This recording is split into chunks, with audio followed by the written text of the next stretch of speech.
লাইফে ups and downs আসবে, that's part and parcel of everybody's life. ভারতের প্রধানমন্ত্রী ইলেকশন হারে, ক্লাসের লাস্ট বয়ও ফেল করে, সচিন তেন্ডুলকরও 100 করে, সচিন তেন্ডুলকর 10টা ম্যাচে ফেলও করে।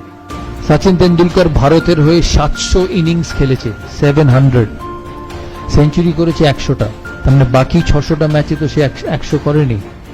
But every time he has turned out for India, he has believed that he will succeed. এর মূল কারণ হচ্ছে যে everybody will fail, but you have to come out of failures. You know, there will be an exam in school, there will be a pre-semester exam in school where your results will not be good. Maybe you have not studied enough, but that doesn't mean যে পরের সেমিস্টারে তোমার যে results হবে that will not be good. It will exactly depend on what you do from that semester to the next semester. So don't put your head, your shoulder, your belief down with failures, because failures will come. There is nobody in the world who is not failed. Virat Kohli ke dekho, last 3 months hasn't got a run against Australia, hasn't got a run in the IPL. Shobai IPL dekho to? He is one of the best batsmen in the world, but he hasn't scored runs. কিন্তু এর কোনো মানে নেই যে পরের সিরিজেও run করবে না। ও তখনই রান করবে না যখনই ও নিজে বিশ্বাস করে যে ও রান করতে পারবে না। But if he believes that he will succeed and he works towards being successful, he will succeed. আমি অনিল কুম্বলের একটা ঘটনা বলি বিফোর তোমাদের কাছ থেকে প্রশ্ন নেবার আগে। 2003 সালে ভারত অস্ট্রেলিয়া যায়। 2003 সালে ভারত অস্ট্রেলিয়া যায়, সেখানে অস্ট্রেলিয়ায় 2টো স্পিনার নিয়ে যেতে চেয়েছিল ভারতীয় সিলেক্টররা। আমি যখন ক্যাপ্টেন, আমাকে বলা হয় যে হরভজন সিং যাবে আর মুরলী কার্তিক যাবে। আমি ওই সময় জানতাম যে অনিল কুম্বলে যদি ওই ট্যুরে না যায়, অনিল কুম্বলের ক্যারিয়ার হয়তো শেষ হয়ে যাবে। And also I quietly believed that he was probably the best spinner in my team, but the best spinner is having an off time.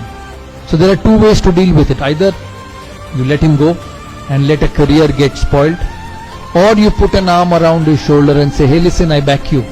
আমি মনে করি যে তুমি সাকসেসফুল হতে পারো, কারণ একটা মানুষ যখন বড় প্লেয়ার হয় বা একটা তোমাদের মধ্যে থেকে কেউ যখন 10 বছর বাদে, 15 বছর বাদে, 20 বছর বাদে সাকসেসফুল হবে, সে এতদিন ধরে যখন সাকসেসফুল হয়ে এসছে তার মানে তার অ্যাবিলিটি আছে, তার মানে তার ভালো জিনিস করার যে কোয়ালিটি সেটা আছে। কিন্তু কোনো মানুষের লাইফের গ্রাফ এক থাকতে পারে না। It cannot be the same. You will go up, you will go down. But that is when a genuine leader comes in. আমি তখন সিলেকশন কমিটি মিটিং চলছে, রাত্রিবেলা সেমিফাইনালের আগে অস্ট্রেলিয়ার টিম হবে। আমাকে সিলেক্টররা বললো যে ওই 2 জন যাবে। আমি মিটিংয়ে ঢোকার আগে জনকে বলি যে অনিল কুম্বলেকে যেতেই হবে অস্ট্রেলিয়া, কারণ ও যদি না যায় his career will come to an end. John agreed. John বললো হ্যাঁ ঠিক আছে, অনিল কুম্বলে যাক।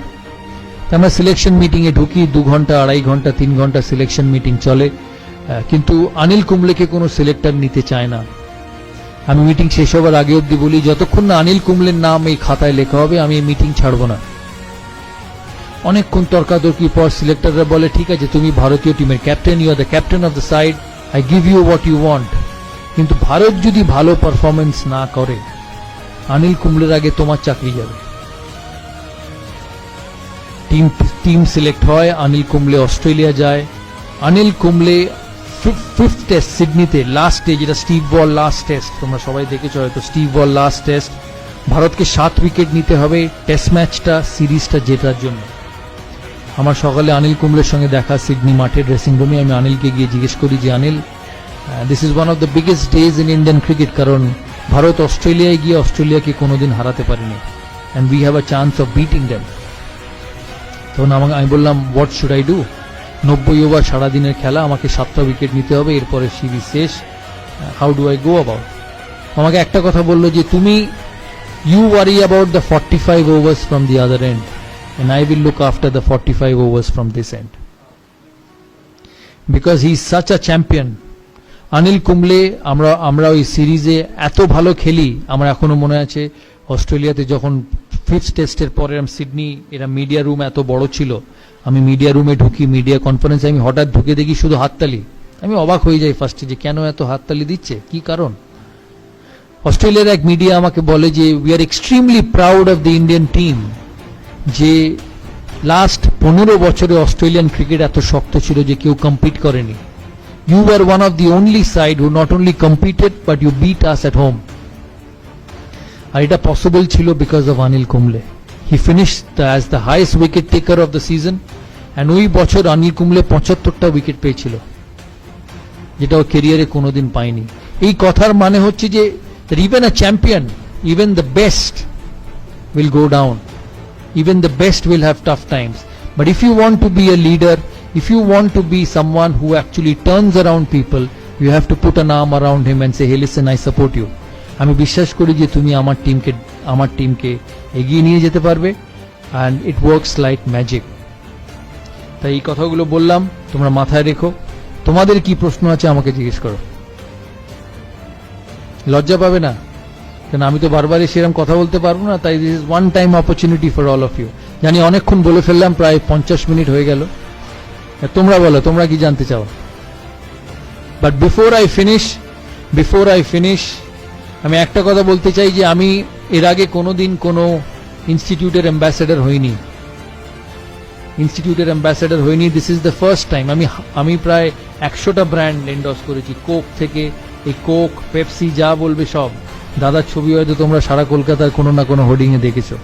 But one of the main reason of me being a part of this institute is to see your career grow. তাই আমার অ্যাসোসিয়েশন এই ইনস্টিটিউটের সাথে সাকসেসফুল তখনই হবে যখন তোমাদের ইনস্টিটিউটের চিফ ট্রাস্টি, তোমাদের প্রিন্সিপাল 1 বছর বাদে, 2 বছর বাদে বা 3 বছর বাদে যখন আমার সঙ্গে ফোনে কথা হবে, তখন যাতে বলতে পারে যে দাদা আপনি আমাদের ইনস্টিটিউটের সাথে ইনভলভ হয়েছিলেন, we have produced some scholars from this institute, and that will only happen because of you. খেলাধুলায় কোচ, পড়াশোনায় teacher can teach you, can tell you what to do, but what you become, what you do is up to you. দেখবে বাড়িতে মা যখন রেগে যায় প্রায় বলে যে আমি তো ঘোড়াকে জল অবধি নিয়ে যেতে পারি, আমি তার জল খাওয়াতে পারবো না। So it's the same thing. টিচাররা পড়াবে, কোচ তোমাকে বলবে কি ঠিক করতে হবে, কিন্তু ভালো কি খারাপ, brilliance will only be obtained by you. তাই এখানে তোমরা হচ্ছ দ্য মোস্ট ইম্পর্টেন্ট। আমি তোমাদের চিফ ট্রাস্টিকে আমি রিকোয়েস্ট করেছি যে আমি অ্যাটাচড হয়েছি এখানে। All what I want is a great environment for students to study, a great environment for students to showcase their talent and become the best. কিন্তু এই এনভায়রনমেন্টটা ধরে রাখার যেমন ওনাদেরও কর্তব্য, তোমাদেরও কর্তব্য। কারণ মনে রাখবে এই ইনস্টিটিউটটা ইজ ফর ইউ। এই ইনস্টিটিউট থেকে তোমাদের চিফ ট্রাস্টি বা মালিক ডিগ্রি নিয়ে বেরোবে না, ডিগ্রি নিয়ে বেরোবে তোমরা। So this institute, this facility is for you to make the most of it and become one of the most successful people one day. Thank you.